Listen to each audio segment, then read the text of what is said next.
you're welcome. In today's video, I'm going to be sharing with you tips to a strong, healthy marriage. I've been married for almost 7 years and it's been... So you see, I'm going to be sharing with you like some things that have helped me maintain a strong, healthy marriage. Well, we're still a work in progress, you know. Number one, respect. Have respect for each other's opinion, boundaries, and individuality. It is true that the two have become one, all right? But even in that oneness, there are some individuality, like personality differences that occur.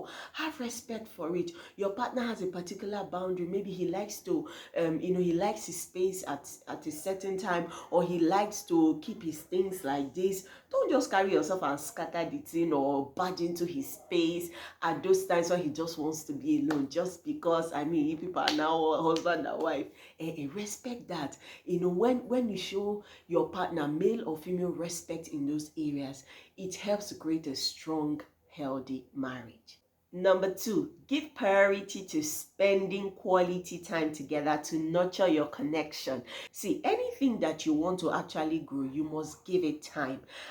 You were born at a certain time and it took all of that year for you to grow to who you are. You need to give attention to your growth in that marriage. You will not grow together just by neglect. You need to be intentional. Give it time. Create the atmosphere. Create the time. Don't just always be busy chasing your own things. Create the time. If you don't give it time for your connection to grow, it will not grow. It's not magic. Number three, trust. Yes, it's a major issue in most relationships. But I want to tell you, if you get it right, then your relationship will be strong. How do you create trust? It only happens by transparency and being reliable. Let your partner be able to see through your affairs. Don't always be secretive, hiding things. You're not open. You're not reliable. They'll ask you to do stuff. You won't do it.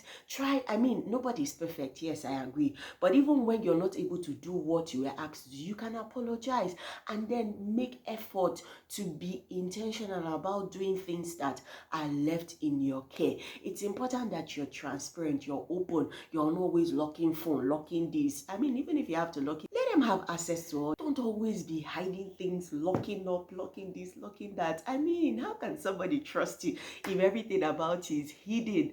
Be open to your spouse. Number four, affection and intimacy. You guys are married, so you have the legal, spiritual right to do anything. Don't just be uptight like people like us used to be. Well, God is working on us. We're loosening up, all right? So, show some affection. Don't just be so rigid, devoid of emotions. Show it, show it, show it. Don't have it inside your heart and bottle it up. Show it. Show that you care. So show that you love one another. Be affectionate towards your spouse. Number five, support each other's growth. My husband does this a lot. He's the first person to know when I'm settling, like I'm no longer goal-driven, driving to things, and he'll be the first person to begin to point it out to me. You're not doing this, you're not doing that. Be like that in your partner's space. Support their professional growth, their personal growth. Do not let your partner settle at any level. Always be in that space where you're nudging them, pushing them, go for this, go for this. It helps to build a strong bond in your marriage. Number six, forgiveness. I heard many years ago before I got married that marriage is a union of two great forgivers. Yes, because offenses must come. Anybody promising you that your partner won't get on your nerves once in a while, that person is lying. So you will be offended and you will also offend your partner. But make up your mind to be a forgiving person. The two of you just need to be forgiven, because you just can't let the sun go down on your anger and be carrying grudges. You're angry. What he did 10 years ago, you have not forgotten. Or maybe you are forgiven. You'll be like, I can forgive, but I can never forget. Why you like that? Any forgiveness that does not come with forgetfulness is not really forgiveness. So when you forgive, Do not let your relationship or your response to your partner be based on what the person did in the past.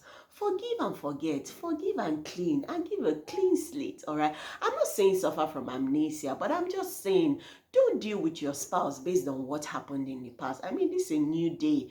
Forgive, let the past be, and keep forging ahead. Number 7, appreciation.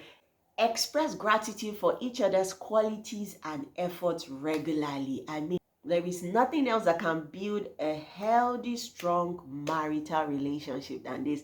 Your partner knows that when he or she does something, you're going to appreciate it. Like you're going to say, wow, that's awesome. Thank you. I mean, you will hail him, you will hail her. You know, it spurs the person to just do more. Like the person knows that, that thing I did before made him glad, made her glad. I will do it again so that the person will be glad. So learn to appreciate. Don't just, keep the appreciation inside your heart. Please express it. Yes, give it expression. Open your mouth and say it. Then if you can get a gift in appreciation of what they have done too.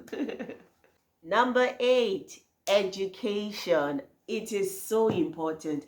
I mean, most of you from pre-nursery, nursery, primary, university, and some masters and all, you took a long time to go to school to master a particular career, to learn the trade, the art of what it is that you're studying in school. Why do you think that you're going to do marriage by your instinct alone? Why do you think that you cannot invest in educational materials to know how marriage can work better?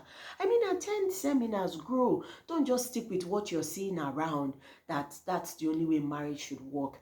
There are resources that you can buy. There are books written by well-seasoned authors that you can attend. There are marriage classes, marriage courses. Some of you, the only marriage class you've ever attended is that one that they did for you 3 months, 6 months before they were able to wed you in a church. No. You should do it often. Even if you can't attend a class, buy books at least once in a quarter, once in a month. Read up books about how to build a healthy relationship. Number 9, and the final point, celebrate.